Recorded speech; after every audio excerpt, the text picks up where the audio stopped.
let's switch gears for a second. Because I think this is one of the most neglected parts of rehab. And when I was a full-time therapist, I definitely had good results using this. But let's talk about fascia. Okay. And then like what it is. And then what happens. Let's talk about what it is first. So fascia, what is fascia? Because even in PT school, unless I was asleep for that part, they didn't talk much about it. Right? No, because mostly when they talk about fascia, we've always been taught that it's like packing peanuts in the human body. Well, it's not. So fascia is its own. Everyone thinks like the skin is the body's largest organ. It's not. It's actually fascia. Like your skeletal system is crystallized fascia. Like our fascia wraps around all of our muscles, vessels, nerves, everything, and it attaches everything from head to toe. So it's all inside us. All inside us. You kind of think of it as like a spider web.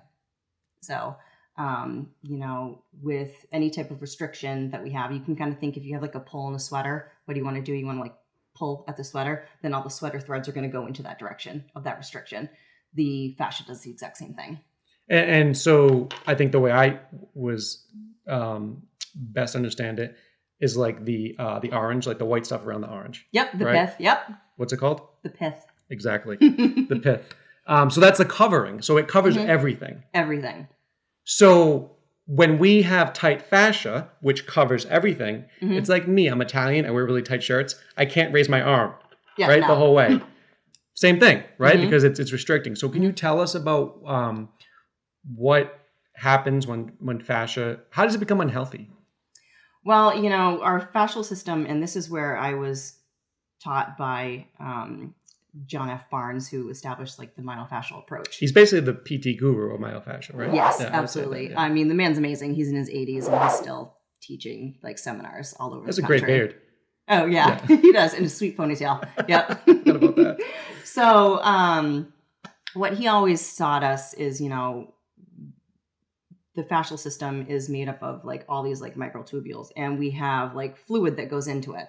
So over time, we call the fluid the ground substance. So over time, that ground substance gets hardened and solidified, and that makes it difficult for nutrition and everything to get into the cells, and even toxins and stuff to get out of the cells. And also with, studies that they've shown, anytime you have a fascial restriction, that's the equivalent of 2,000 pounds per square inch of pressure on pain-sensitive structures. So that's a lot. So it's really constricting what's going on. Right. Mm-hmm. And so a couple questions with this. I would say most medical professionals don't treat it. Is that a fair statement? Well, they think that they do, but some do, but a majority don't. And then the ones that think they do, maybe they don't. Right. Okay. So when we have restrictions, like even for me, and this might be wrong, but this is why I'm asking you because you're the expert in this. So from my understanding of fascial releases, like the therapist can do manual stretches and stuff like that. We can also stretch on our own. Mm-hmm. But it takes about 90 seconds or more for the fascia to actually start stretching. Mm-hmm. So when we stretch for 30 seconds or even a minute, it's not enough time for the fascia to start stretching. Mm-hmm.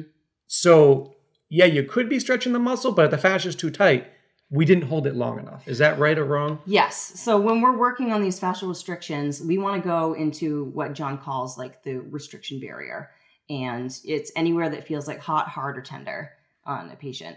And once we get to that barrier, we hold it. And we want to hold it for a minimum of like 5 minutes. And that seems like crazy, but insurance pay for that. But it's very effective. So it's different from massage. So we don't want to do anything that we don't ever work with lotion because we don't want to like glide over the skin. So we actually want to make the difference at the deeper fascial cellular level.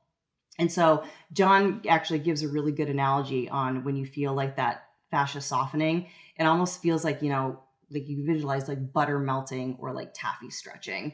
And it's very subtle. But for instance, if I'm working on like, say your psoas muscle deep in your abdomen, the hip flexor. Yeah. Hip flexor. Yep. Because the fascial system is a whole wide body system. I mean, I might be working here, but you might feel it somewhere else.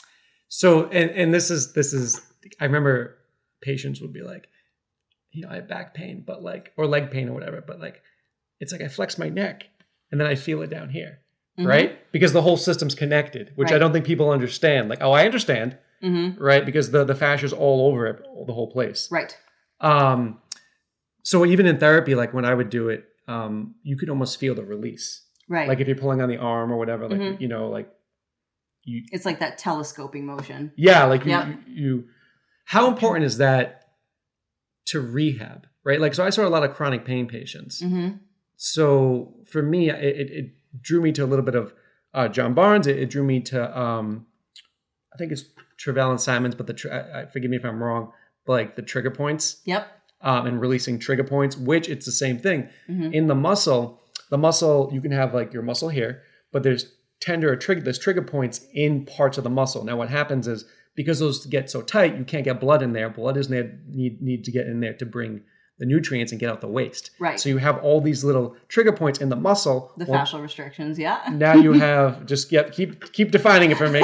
So now you get this muscle, but it has all these points, and now it constricts the muscle. Right? Because you have all these points where blood can't get in, stuff like that.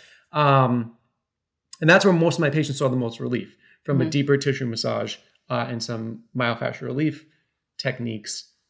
How important is that in rehabbing a patient who has a chronic injury or who hasn't been active or who is an athlete? How important is all that stuff? It's very important. And one of the key take homes that we learn in this type of work that we do is you have to feel in order to heal.